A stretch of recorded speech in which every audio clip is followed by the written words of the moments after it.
Nah, ini kalau happy kan ada di beberapa klienku yang bilang kalau, "Mbak, ternyata pas, teman-temanku jenguk ke rumah, terus kita, gibah gitu ya, Nah, gosip, terus kita ngerumpi, nggak ngomongin anak, terus mereka juga nggak nanya-nanya soal bayi gitu ya, mhm, ngomongin adult things gitu, oh ternyata tuh ampe bocor-bocor tuh ASIKku, ampe rembes-rembes mmm. gitu ya."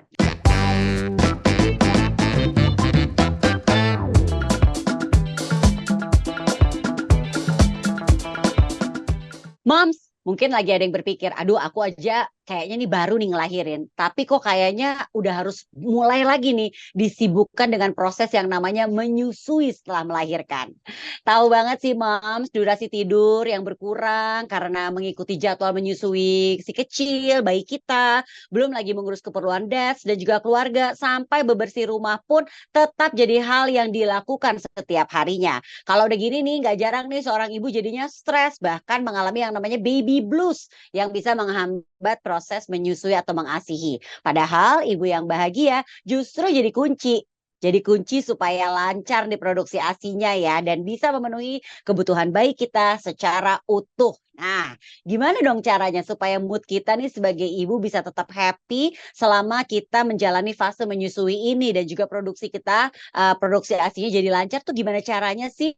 Nah, sambil menyambut Pekan ASI Sedunia 2024 yang mengangkat tema Closing the Gap Breastfeeding Support for All, yuk kita cari tahu langsung di podcast Mother and Beyond kali ini. Saya Novita Inji, Editor-in-Chief Mother and Beyond akan ngobrol-ngobrol dengan Prita Tias MPSI, psikolog klinis dan keluarga sekaligus co-founder dari Good Enough Parents dan Bumi Nusantara Montessori. Mbak Prita, apa kabar?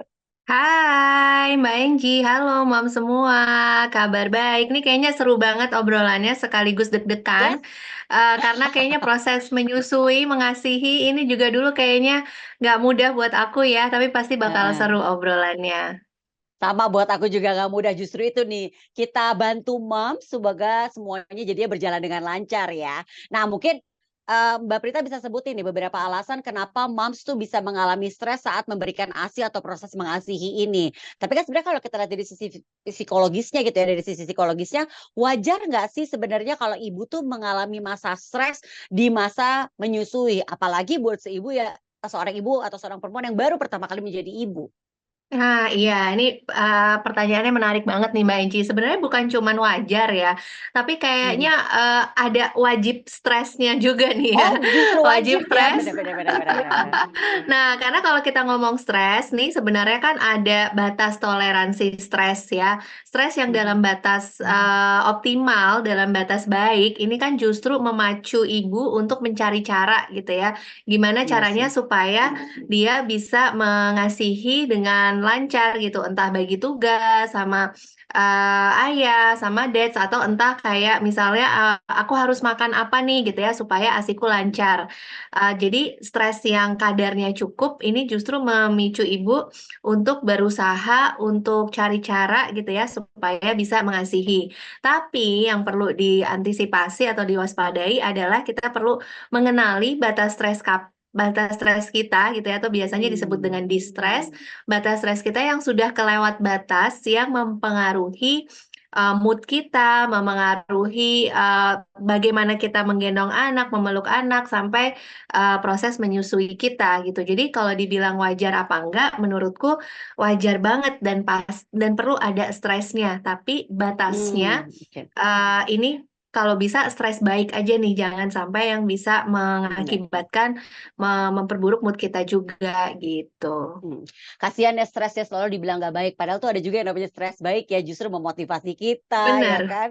Betul betul betul. bener. Oke, nah penyebab stres sendiri, apakah emang hanya karena pikiran kita aja nih, atau mungkin kita ya paling sering sih perempuan, ibu tuh overthinking gitu ya, "Aduh cukup nggak ya ASINya nih buat anak aku?" Gitu kan. Terus kalau kalau nggak cukup, terus aku gimana nih? Aduh aku harus ngasih support. Terus nanti kalau memang bisa aku mengasihi, apakah bisa ASI eksklusif? Kan banyak tuh kan ya, pasti kan banyak dipikirin. Atau ada Heeh faktor heeh. lain nih sebenarnya penyebab stres ini sendiri? Sebenarnya kalau kita bicara penyebab stres tuh paling nggak bisa kita kelompokkan jadi 2 nih ya, Mbak Enji dan Mhm. Mom semuanya. Bisa dari fisik, bisa dari, pikiran kita gitu ya, atau psikis kita. Nah, kalau dari fisik ada nih, ibu yang dia nggak terlalu overthinking gitu ya, tapi memang Mhm. secara fisik jam tidurnya kurang. Mungkin kalau baru Oke. melahirkan 3 bulan pertama itu kan bayi itu biasanya 1 sampai 2 jam sekali pasti bangun ya. Dan Mhm, kalau ya. ibu mengasihi mau nggak mau yang dicari kan ibunya gitu ya. Jadi Mhm. ibu nih kehilangan waktu deep sleep gitu. Jadi tidurnya 1 sampai 2 jam, siklusnya kebangun dan dalam waktu 1 sampai 2 jam itu pun tidurnya alert kadang kan, apa, nggak Mhm. bisa benar-benar nyenyak gitu. Nah, biasanya kan mulai bayi umur 5 sampai 6 bulan baru nih dia punya siklus bisa tidur Mhm. 3 jam lah, 3 jam, 4 jam gitu ya. Tapi di 6 bulan pertama ini biasanya siklusnya itu. Jadi, faktor faktor penyumbang stresnya yang pertama tuh fisik. Emang udah jelas tidurnya kurang, makannya nggak teratur mungkin Mhm. gitu ya. Jadi kualitas tidur sama kualitas makan nih sangat berpengaruh. Terus yang kedua faktor psikis yang tadi kayak Mbak Inci Mhm. bilang gitu ya, ada kekhawatiran tidak bisa memberikan yang terbaik untuk bayinya. Nah ini sebenarnya bukan cuma pas menyusui, tapi sebelum itu. Ya jadi ada penelitian bilang ibu itu ketika hamil pun sebenarnya kan sudah tumbuh instingnya untuk, "Aku nih merawat, menjaga kehidupan satu, orang loh di luar aku," gitu Mhm. ya. Nah, insting untuk merawat ini biasanya satu paket sama kecemasan kalau tidak bisa memberikan yang terbaik, gitu. Oke, oke. Nah, ini ya biasanya kecemasan kayak, apakah ASI-ku berkualitas, apakah ASI-ku cukup, lalu bagaimana aku menakar ya kalau dia, direct breastfeeding kan kayak aku Mhm, dulu mhm. nih Mbak Ya, ya. Enji, kayak sampai pas anak pertama tuh, karena aku cemas ya, kalau dia direct breastfeeding nih, dari mana aku tahu Cukup nih. Mhm, berapa mili mhm. nih ASI yang masuk gitu ya. Kadang ada orang bilang, "Ya lihat aja bayinya, nanti kalau dia udah tidur kenyang artinya dia cukup." Tapi kalau di anakku dia baru sebentar udah Sama ketiduran anakku gitu juga. ya. Nah jadi sampai iya kan, nah terus nanti giliran terima raport kita di DSA, "Kurang nih Bu berat badannya," gitu kan. Betul, Nah, heeh. ini kan jadi kayak, keinginan untuk memastikan anak tuh, bayi ini Mhm, mendapatkan yang terbaik gitu ya. Jadi ada beberapa moms mungkin yang memilih, "Oke aku tetap pakai ASI, tapi aku selingi juga ASI-nya ini aku pompa, terus aku berikan mhm. pakai media lain, misalnya cup Ya, feeder, supaya aku ya. bisa mengira-ngira nih berapa mili ASI yang masuk." Jadi itu fisik sama psikis sih penyumbangnya untuk Mhm. stres ini. Nah, paling sering kan kita dengar nih di saat kita lagi mengasihi, ada tuh orang pasti sering dibilangin gini, "Udah kamu harus selalu happy, jangan stres-stres, nanti bikin ASI-nya jadi nggak lancar loh." Tapi kan emang faktanya kita nggak bisa dong selalu happy, masalah pasti ada aja ya kan. Nah ini gimana nih cara kita mengontrol dirinya nih Mbak Prita? Iya, jadi sebenarnya kalau kita bilang, jangan stres nanti ASI-nya nggak lancar gitu ya, mungkin Hmm. lebih tepatnya tuh kita kita, yang perlu dilakukan ibu, ayo dikelola stresnya gitu ya, karena mungkin stres ini nggak bisa Betul. Ya, dihindari, ya, ya. tapi dikelola. Nah, cara ngelolanya gimana sih? Langkah pertama sebenarnya kita perlu tahu dulu nih Mams, Mhm, batasnya, maksudnya kayak alarm kita ya, "Oh ini gue udah kelewatan nih stresnya." Kita perlu tahu saat kapan sih kita tuh stresnya udah, menghambat, produksi ASI kita. Contoh misalnya, mhm, "Oh kayaknya pikiranku nih udah terlalu beranak pinak nih. ASI-ku sebenarnya keluar, bayiku sehat-sehat aja, tapi kok banyak banget pikiran negatif, what if ya, ya, ya. gimana kalau dia sakit?" Gitu ya.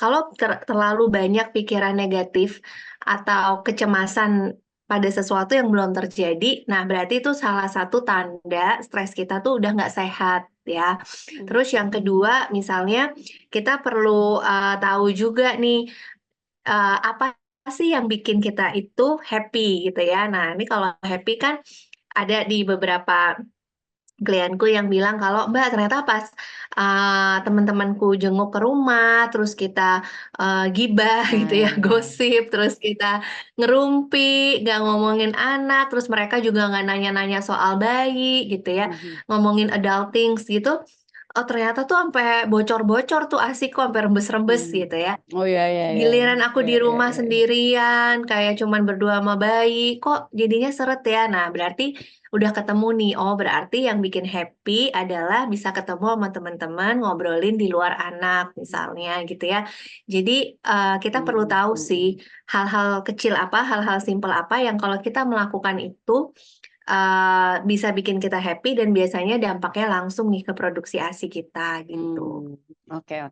Tapi sebenarnya trigger nih seorang moms overthinking di saat-saat masa menyusui ini, apa kan aku pernah baca nih, sebenarnya when you worry about being a good mother, actually a good job gitu lah. Masa you are doing udah bener nih tracknya gitu. Nah kalau lagi di masa menyusui itu Mm-mm. apa sih triggernya? Triggernya biasanya yang pertama nih, kalau dari ini pengalamanku juga ya, dan ibu-ibu yang biasanya curhat gitu ya.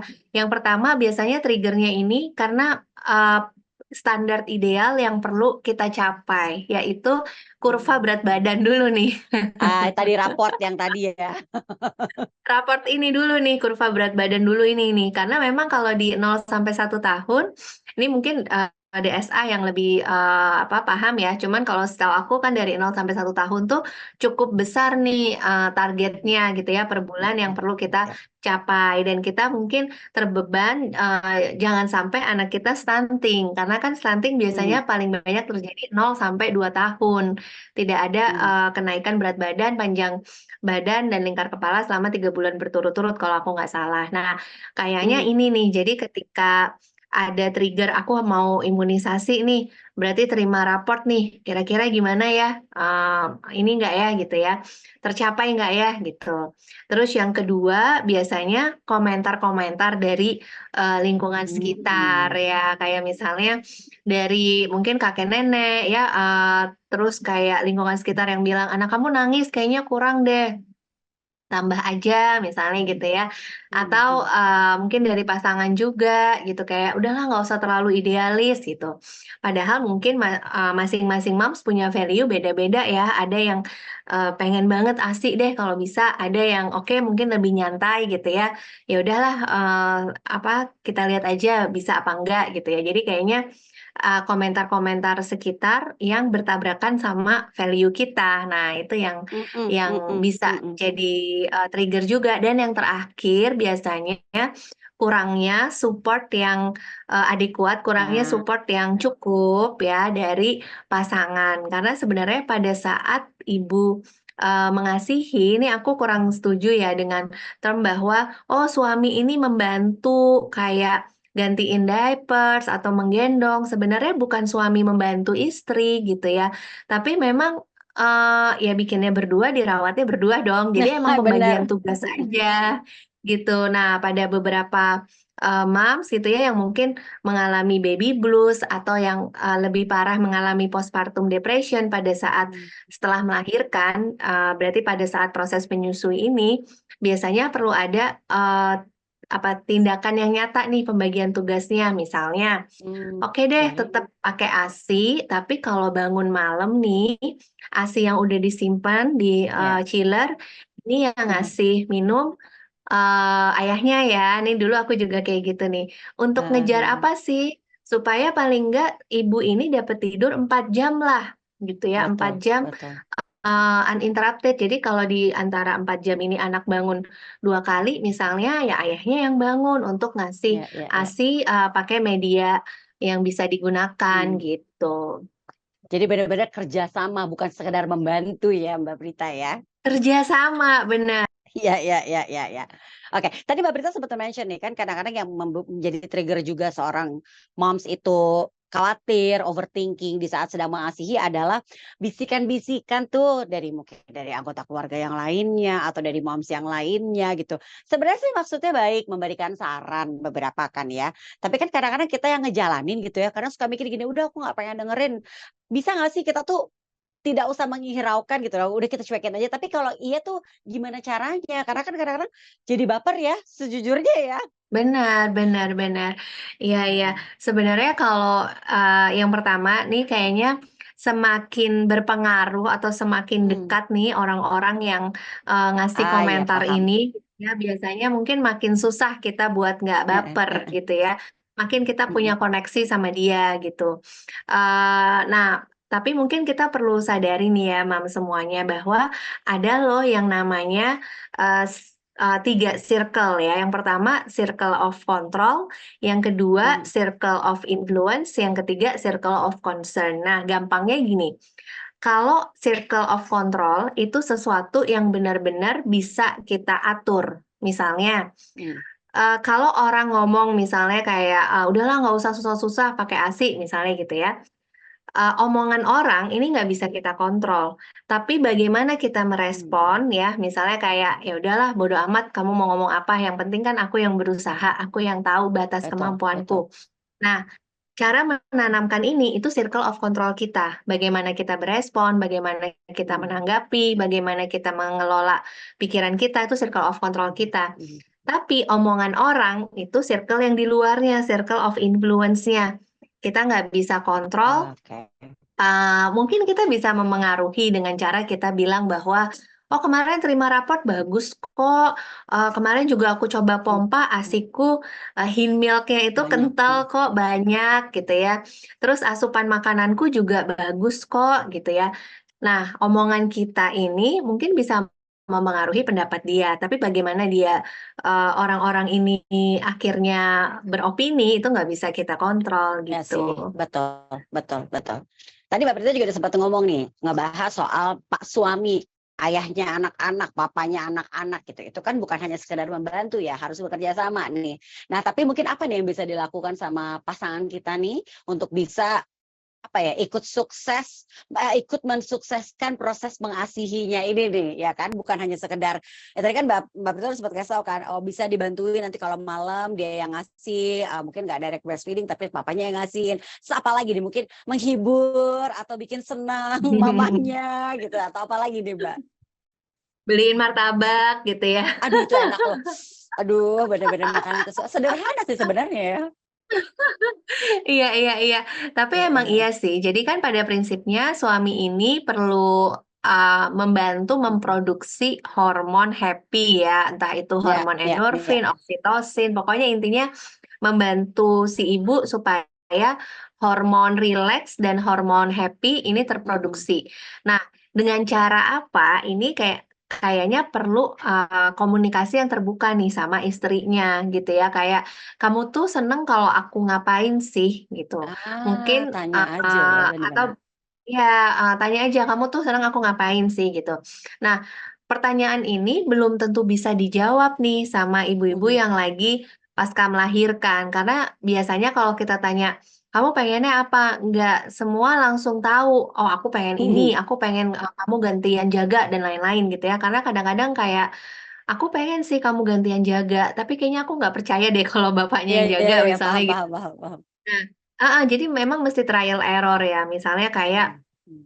oh ternyata ketika dipijat, ada ya pijat oksitosin tuh ya, jadi, pas suaminya yang pijat istrinya gitu ya, jadi lebih rileks, ada physical touch lagi, merasa merasa, nyaman gitu. Mungkin cocok, tapi untuk beberapa moms ketika dapat sentuhan malah kayak, ngapain sih?" Gitu ya. Iya, iya, Jadi, iya, betul, betul. trial error. Ada yang tiba-tiba dibawain sesuatu tanpa diminta gitu ya, bawain bunga, bawain makanan, surprise gift gitu ternyata, happy. Ada yang ternyata, "Oke deh kamu punya stok ASI, aku yang jagain, aku pakai cup feeder misalnya, kamu boleh pergi 2 3 jam." Ini sangat berharga ya buat ibu-ibu Iya nih sih, kayaknya betul. bisa ke supermarket sendiri aja 2 3 jam tuh udah mewah banget gitu kan. Nah, Iya, ternyata iya. ini yang bikin dia happy gitu ya. Jadi kayaknya memang perlu trial error, perlu ditanya sama istrinya apa yang, dia harapkan dan kadang-kadang Mhm, ibu tuh perlu, pasangan yang empati ya, yang kayak misalnya kalau ibu mengeluh gitu ya, kadang-kadang kan nggak pengen mmm, dikasih, suggestion juga, pas suami ngasih mhm, suggestion nanti salah semua gitu kan. Jadi kayak bete, cuman mhm. heeh, divalidasi bahwa berat juga ya, jadi Ya, ya, kamu gitu ya. ya, aku nggak ngebayangin deh kalau aku yang ada di posisimu ya, kadang-kadang kalimat-kalimat gini aja membuat istri ngerasa, Iya sih. oke berarti kesulitanku tuh dipahami ya oleh pasanganku gitu. Oke. Nah, kalau dari orang tua, dari mertua, dari sahabat mungkin yang lagi mendengarkan podcast Mother and Beyond atau nonton podcast kita kali ini, apa nih yang bisa dilakukan untuk mendukung proses seorang ibu sukses dan lancar mengasihi?